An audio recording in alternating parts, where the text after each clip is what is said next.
Good morning, my dear students. Myself Suman Gupta, faculty of Applied Physics. So welcome to all of you. Dear students, जैसा कि last class में हमने discuss करा था कि अगर कोई भी हमारे पास फिजिकल क्वांटिटीज़ है उनके बीच हम कैसे किसी रिलेशन को इस्टेब्लिश कर सकते हैं, यानी कि किसी भी भौतिक राशियों के मध्य हम संबंध को कैसे स्थापित कर सकते हैं। ठीक है, हमने इस चीज़ को हमने क्या करा था, न्यूमेरिकल के थ्रू हमने देखा था कि इसका क्या मेथड होता है, हमें कैसे स्टेप बाय स्टेप इसको सॉल्व करना होता है। ठीक है, तो आज हम इसी टॉपिक को अपना कंटिन्यू करेंगे। तो हमारा जैसे कि मैंने आपको लास्ट क्लास में एक न्यूमेरिकल कराया था, ठीक है, तो जैसे उस न्यूमेरिकल का हमारा जो प्रोसेस था, मेथड था, सेम मेथड और प्रोसेस क्या होगा इसी न्यूमेरिकल में भी हम वही चीज़ें करेंगे। ठीक है, तो आज का हमारा जो क्वेश्चन है वो है कि विमीय विधि का उपयोग कर गतिज ऊर्जा,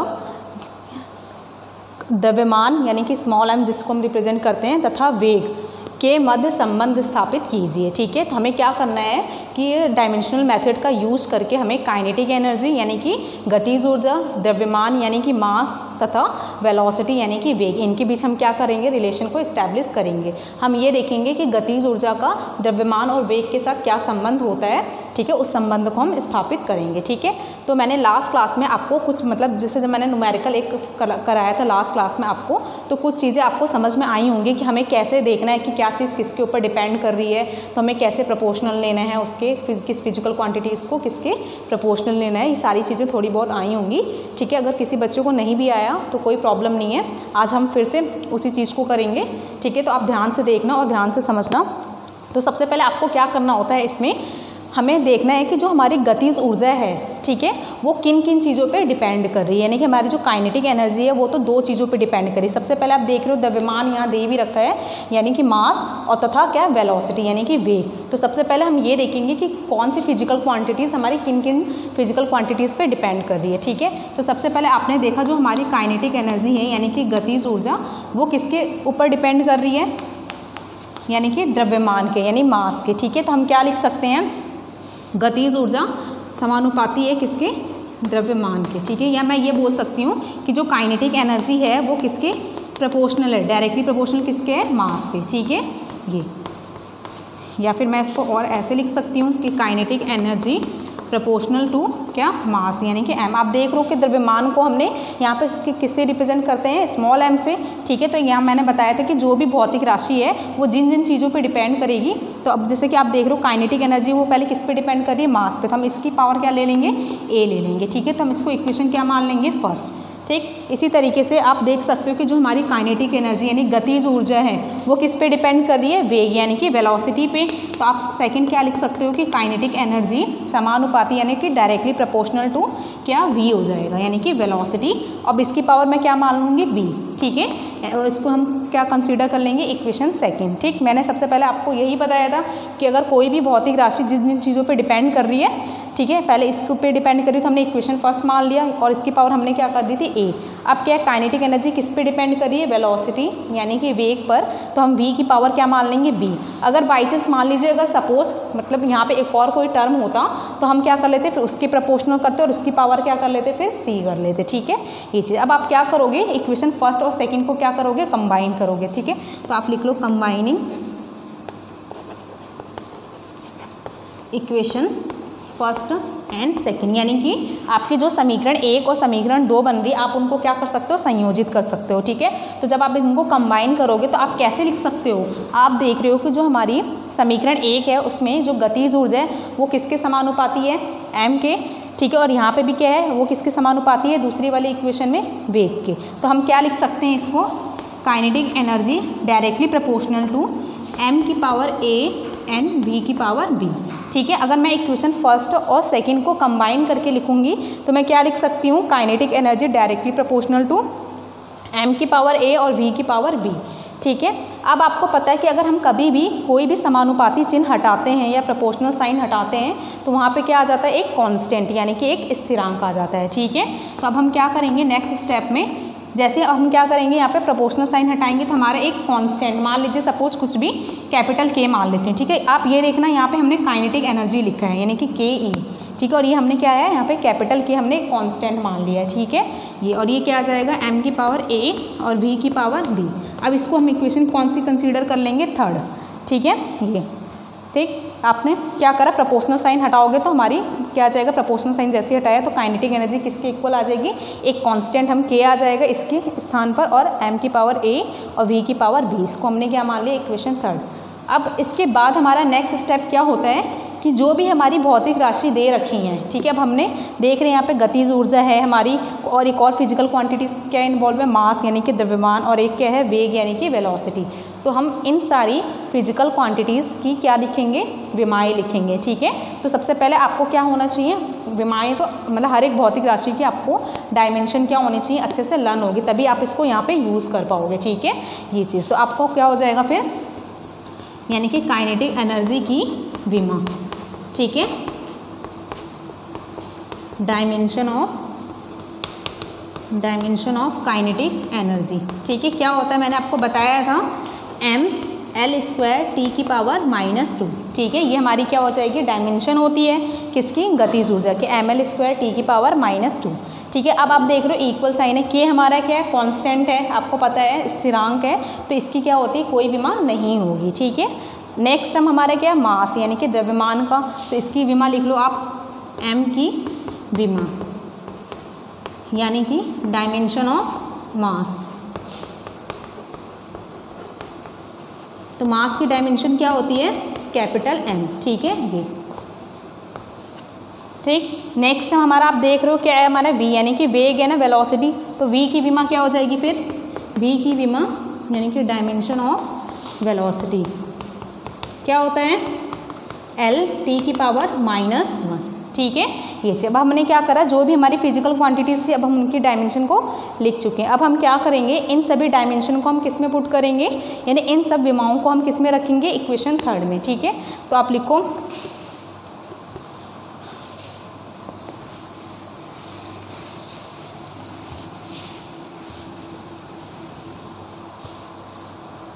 देखो सभी विमाओं को समीकरण 3 में रखने पर, ठीक है, सभी विमाओं को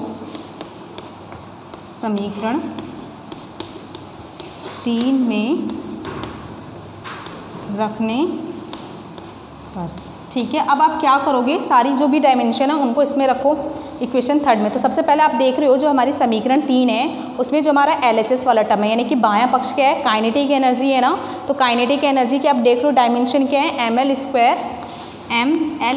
t की पावर -2, ठीक है। फिर क्या आ जाएगा आपका, इक्वल साइन है, उसके बाद से क्या है k यानी कांस्टेंट, तो कांस्टेंट की कोई डायमेंशन नहीं होती है तो हम नहीं लिखेंगे, ठीक है। यहाँ पे नेक्स्ट हम आप देख रहे हो क्या है, मास यानी कि द्रव्यमान, तो द्रव्यमान की आप डायमेंशन देख सकते हो, क्या लिखा है हमने, कैपिटल M। अब इसकी क्या द्रव्यमान की होल पावर a है ना, तो हमने इसकी जब डायमेंशन लिख दिया है मास की, तो उसकी भी होल पावर क्या कर लेंगे हम, a कर लेंगे, ठीक है ये चीज़। अब यहाँ पर नेक्स्ट हम आप देख रहे हो क्या है हमारा, वेग यानी कि वेलोसिटी, तो वेग की डायमेंशन आप देख सकते हो कितनी लिखी है हमने, l t की पावर -1, ठीक है। यहाँ पे आप देख रहे हो इक्वेशन थर्ड में v की यानी वेग की पावर होल पावर क्या थी, b, तो हम यहाँ पे भी क्या कर लेंगे, l t की पावर -1 और यहाँ पे होल पावर क्या आ जाएगी, b, ठीक है ये चीज़। अब आप क्या करोगे, इनको सॉल्व करो डायमेंशन को, तो ml² t की पावर ये -2 ऐसे ही रहेगा, ठीक है ये। अब ये क्या हो जाती है, पावर्स को आप अंदर इंट्रोड्यूस कराओ, तो ये m की पावर क्या हो जाएगा, a, ठीक है। और यहाँ पे देखो l t है, इसकी पावर -1 की होल पावर क्या है, b है ना, तो आप b को क्या करोगे, l की पावर के साथ भी लाओगे और फिर b की t की पावर के साथ, तो l क्या हो जाएगा ये, अगर मैं b को यहाँ ले आऊँगी l की पावर में, तो l की पावर b, और ये t की पावर आप देख रहे हो ऑलरेडी -1 है, तो -1 की मल्टीप्लाई b के साथ करोगे तो क्या आएगा, माइनस का b, तो t की पावर क्या आ जाएगा आपका ये -b, ठीक है ये। अब ml² t की पावर -2 इक्वल टू, अब आप क्या कर सकते हो, सारे डायमेंशन को आप एक ही ब्रैकेट में लिख लो, तो ये क्या हो जाएगा, m की पावर a, l की पावर b और t की पावर -b, ठीक है ये। अब हम नेक्स्ट हम क्या करते हैं आपको पता है, अब हम क्या करेंगे, दोनों पक्षों की विमाओं की क्या करेंगे, तुलना कराएंगे, ठीक है ये चीज़, यानी कि हम क्या करेंगे, कंपेयरिंग करेंगे पावर्स की, ठीक है। तो यहाँ पे लिख देते हैं घातों की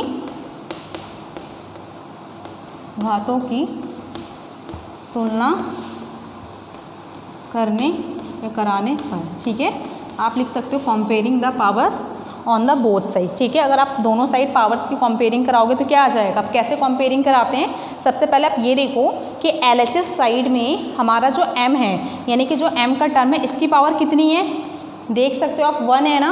अच्छा, और हमारा RHS साइड में m की पावर कितनी है, a है, तो a इक्वल टू कितना हो जाएगा 1, ठीक है। ये अब आप देखो नेक्स्ट टर्म, यानी कि LHS साइड में l की पावर कितनी दिख रही है आपको 2, जबकि राइट साइड में l की पावर कितनी है b, तो b इक्वल टू हमारा क्या आ जाएगा 2, ठीक है। ये हो गया।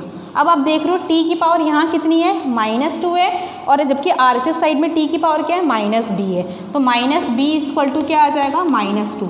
तो आपको पता है माइनस माइनस क्या हो जाएंगे, दोनों साइड ही हैं तो कैंसिल हो जाएंगे, तो b इक्वल टू क्या बनेगा यहाँ से 2, ठीक है। ये तो आप देख रहे हो जब हमने पावर्स की कंपेयरिंग कराई बोथ साइड, तो हमारी a की वैल्यू कितनी आई निकल के 1, जबकि b की कितनी आई है 2, और यहाँ पे भी आप देख रहे हो b की क्या है 2 है वैल्यू है। अब आप क्या करोगे, इन a और b c की वैल्यू आप किस में पुट कर दोगे, इक्वेशन 3 में, ठीक है। यानी a और b c का मान आप किस में रखोगे, समीकरण 3 में। तो आप लिखिए फिर क्या, a व b का मान समीकरण 3 में रखने पर, ठीक है। आप समीकरण इक्वेशन 3 में रखोगे तो क्या आ जाएगा, देखो आप इस a b की वैल्यू आप इक्वेशन 3 में रखोगे तो क्या आ जाएगा, काइनेटिक एनर्जी इक्वल टू हो जाएगा आपका क्या था ये k, ठीक है। ये चीज़ अब इसकी क्या है हमारे पास m, आप देख रहे हो इक्वेशन 3 में क्या है k, फिर m की पावर कितनी है a है ना, तो m की पावर, और एक यहाँ पे आप देख सकते हो m की पावर क्या थी इक्वेशन 3 में a थी, लेकिन a की वैल्यू हमने कितनी निकाली है 1, आप देख सकते हो यहाँ से, तो a की जगह हम क्या रख देंगे यहाँ पे 1 हो जाएगा, ठीक है। अच्छा, इक्वेशन 3 में अब नेक्स्ट टर्म क्या था, v की पावर b है, ठीक है। तो लेकिन b की वैल्यू है कितनी 2 है, तो हम क्या कर देंगे यहाँ पे v की पावर क्या आ जाएगा, ये 2 हो जाएगा, ठीक है। अब हमारे क्या होता है कि जो ये k है ना कांस्टेंट, इसकी एक्सपेरिमेंटल वैल्यू होती कितनी है वैसे, k इक्वल टू हम जनरली क्या लेते हैं 1/2, ठीक है। ये चीज़ तो आप काइनेटिक एनर्जी फिर आपका क्या आ जाएगा, ये 1/2, k की जगह हमने क्या लिखा है 1/2, और m की पावर 1 आपको पता है 1 ही हो जाएगा, अब v की पावर 2 है तो ये क्या बन जाएगा v², ठीक है। तो यही हमारा क्या आ गया, संबंध आ गया, यानी गतिज ऊर्जा का द्रव्यमान और वेग के साथ क्या संबंध आता है, फॉर्मूला इसकी इक्वेशन क्या बनेगी, गतिज ऊर्जा बराबर 1/2 द्रव्यमान गुणा वेग का स्क्वायर, यानी कि kinetic energy equal to formula क्या आएगा 12 mv², ठीक है। तो आपने देखा कि हमने कैसे काइनेटिक एनर्जी को हमने मास और वेलोसिटी के टर्म में उनको कैसे एक दूसरे से रिलेट करा, या उनके बीच हमने कैसे रिलेशन को फाइंड करा है, ठीक है। ये चीज़ तो ये जो हमारा टॉपिक है बहुत ही ज़्यादा इंपॉर्टेंट है, ठीक है, एग्ज़ाम पर्पस से भी और वैसे भी, ठीक है। तो आपको इनके सारे क्वेश्चन आने चाहिए, और किसी भी स्टूडेंट को बिल्कुल भी पैनिक होने की ज़रूरत नहीं है कि ये इतना लॉन्ग मेथड है, ठीक है, या कैसे होगा हमें नहीं याद होगा या हम नहीं कर पा रहे हैं, ठीक है। तो आपको क्या करना है, रटना बिल्कुल भी नहीं है, आपको एक एक चीज़ें अच्छे से समझोगे तभी आप एग्जाम में कर पाओगे, ठीक है। अदरवाइज फिर अगर आप एक भी स्टेप 2 स्टेप भी भूल गए तो फिर सारे क्वेश्चन आपके गड़बड़ हो जाएंगे। इसलिए आप क्या करो, हर एक चीज़ को अपने आप खुद से घर पर ट्राई करो, ठीक है, और क्या कहते हैं अच्छे से समझिए इसको, ठीक है। तो मैं एक बार और आपको बता देती हूँ, सबसे पहले आपको करना क्या होता है इस इक्वेशन में, मतलब इस क्वेश्चन में, कि अगर हमें किसी भी फिजिकल क्वांटिटीज़ के बीच अगर रिलेशन इस्टेब्लिश करना है तो हमें सबसे पहले क्या करना होता है कि जो भी हमें फिजिकल क्वांटिटीज़ दी है क्वेश्चन में, ठीक है, यानी जो भी भौतिक राशि दी है हमें ये देखना है कि वो किन किन भौतिक राशियों पे निर्भर कर रही है, ठीक है, यानी वहाँ पे कौन कौन सी भौतिक राशियाँ हमें दी हैं। तो जैसा कि आपने देखा था कि जो गतिज ऊर्जा है उसका संबंध किससे पूछा था उसने क्वेश्चन में, द्रव्यमान यानी कि मास और वेग से यानी कि वेलोसिटी से, ठीक है। ये चीज़ तो हमने सबसे पहले क्या करा, जो गतिज ऊर्जा यानी काइनेटिक एनर्जी, हम गतिज ऊर्जा को मतलब कैसे रिप्रेजेंट करते हैं k.E., ठीक है, ऐसे यानी कि काइनेटिक एनर्जी शॉर्ट में, ठीक। तो ये किसके प्रोपोर्शनल हम करेंगे, जिन चीज़ों पे वो डिपेंड करेगी। तो आपको पता है पहले गतिज ऊर्जा किस पे डिपेंड कर रही है, यानी किस पे निर्भर कर रही है, मास पे। तो हम काइनेटिक एनर्जी डायरेक्टली प्रोपोर्शनल क्या ले लेंगे, m की पावर a। जो m है वो किसको डिनोट करता है, स्मॉल m, द्रव्यमान को, यानी कि मास को वो रिप्रेजेंट करता है, ठीक है। ये तो इसकी होल पावर हम क्या ले लेंगे a, जिसको हम इक्वेशन फर्स्ट कंसीडर कर लेंगे, ठीक है। इसी तरीके से हम क्या करेंगे, जो हमारी काइनेटिक एनर्जी है यानी गतिज ऊर्जा वो किस पे निर्भर कर रही थी, आपने देखा वेग यानी कि वेलोसिटी पे, ठीक है। तो काइनेटिक एनर्जी डायरेक्टली प्रोपोर्शनल हम कर लेंगे v की पावर b, ठीक है। ये तो ये इसको हम इक्वेशन सेकंड मान लेंगे। अब आप क्या करोगे, आप देख रहे हो कि जो समीकरण 1 है उसमें भी हमारी गतिज ऊर्जा इस पे डिपेंड कर रही थी द्रव्यमान पे, और समीकरण 2 में भी क्या हो रही है, गतिज ऊर्जा किस पे डिपेंड कर रही है, वेग पे। तो अगर मैं समीकरण 1 और समीकरण 2 को कंबाइन करके लिखना चाहूँ एक साथ एक ही इक्वेशन में, तो क्या आ जाएगा, ये गतिज ऊर्जा किसके समानुपाती हो जाएगी, m की पावर a के भी, और गतिज ऊर्जा किसके समानुपाती थी, v की पावर b के। तो हमने कंबाइन करके इसको ऐसे लिख दिया। ठीक है, अब आपको पता है कि जब हम प्रोपोर्शनल साइन हटाते हैं कभी भी समानुपाती का चिन्ह, तो वहाँ क्या आ जाता है, एक कुछ ना कुछ कांस्टेंट आ जाता है। ठीक है, तो काइनेटिक एनर्जी इक्वल टू, जैसे ही हमने साइन हटाया तो क्या आ जाएगा, कांस्टेंट यानी k हमने ले लिया है, और m की पावर a और v की पावर क्या आ जाएगी, b, जिसको हमने इक्वेशन थर्ड कंसीडर करा है। ठीक है, अब क्या करना है, इसके बाद आपको जो भी हमारी भौतिक राशियाँ हैं उनकी क्या लिखोगे, आप विमाएँ लिखोगे। ठीक है, तो गतिज ऊर्जा की मैंने डायमेंशन लिखी है, मास की और वेलोसिटी की।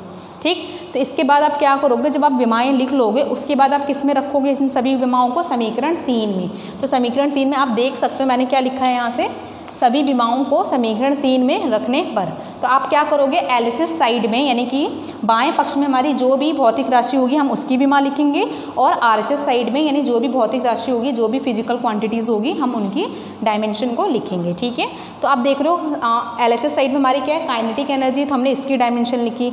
ठीक है, फिर इक्वल साइन आ गया, और के हमारा कांस्टेंट है तो उसकी कोई डायमेंशन नहीं होगी तो हमने नहीं लिखा। ठीक है, ये अब मास है यानी कि द्रव्यमान की डायमेंशन क्या होती है, कैपिटल एम से डिनोट करते हैं। अब इसकी होल पावर a थी तो इसलिए भी हमने यहाँ पे क्या कर दिया, इसकी होल पावर a। ठीक है, ये अब v यानी कि वेग की विमा क्या होती है, l t की पावर -1, इसकी होल पावर b है तो हमने यहाँ पे भी क्या कर दिया, होल पावर b। ठीक है, ये चीज़, इसके बाद आप क्या हो जाएगा, ये टर्म तो सेम एज इट इज़ आ जाएगा। अब आप क्या करोगे, यहाँ से पावर को अंदर इंट्रोड्यूस कराओगे। ठीक है, और ये l की पावर b हो जाएगा, और ये t की पावर क्या आ जाएगा, -b। ठीक, ये फिर आप क्या करोगे, इन दोनों विमाओं का आप एक ही उसमें लिख लोगे, क्या बोलते हैं, ब्रैकेट में। फिर आप क्या करोगे, दोनों पक्षों की घातों की तुलना कराओगे, यानी दोनों साइड्स क्या करोगे, पावर की आप कंपेयरिंग कराओगे। तो आप जैसे कंपैरिजन कराओगे तो यहाँ पे आप कैसे कंपैरिजन कराओगे, m की पावर की सिर्फ m की पावर वाले से ही देखेंगे, यानी कि LHS साइड में m की पावर यहाँ कितनी है 1, RHS साइड में m की पावर कितनी है a है, तो a इक्वल टू कितना आ जाएगा यहाँ से 1। ठीक है, ये चीज़ मैंने लिखा भी है। उसके बाद से फिर यहाँ l की पावर कितनी है 2 है, जबकि यहाँ l की पावर b है, तो b इक्वल टू ये वाला 2 आ गया। ठीक है, अब यहाँ t की पावर कितनी है -2, जबकि यहाँ t की पावर कितनी है -b, तो -b इक्वल टू -2 लिखा, तो b की वैल्यू 2। आप देख रहे हो दोनों b की वैल्यू हमारी सेम है। ठीक है, डिफरेंट नहीं होनी चाहिए वैल्यू। ठीक है, ये चीज़ हो गया। अब आप क्या करोगे, इन a और b की जैसी आपने वैल्यू निकाली, इन सब का मान आप किस में रख दोगे, इसी इक्वेशन थर्ड में पुट कर दोगे। ठीक है, तो जैसे ही मैंने इक्वेशन थर्ड में लिखा तो क्या आ जाएगा, काइनेटिक एनर्जी इक्वल टू ये k, और m की पावर a था तो m की पावर a की वैल्यू अपनी कितनी निकाली 1, तो m की पावर मैंने क्या कर दिया 1। अच्छा, यहाँ पे देखो इक्वेशन थर्ड में v की पावर कितनी थी, b थी ना, तो अब v की पावर b हमने निकाला कितना है 2 आया, तो हमने वहाँ पे 2 लिख दिया। ठीक है, अब क्या होता है, जो हमारी एक्सपेरिमेंटल वैल्यू होती है, वैसे k की जनरली हम क्या लेते हैं 1/2।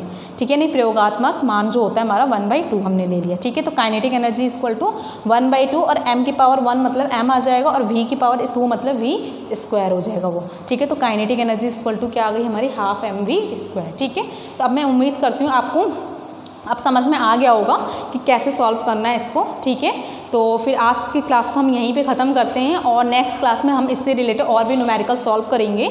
ठीक है, तो चलिए फिर, so thank you so much and take care.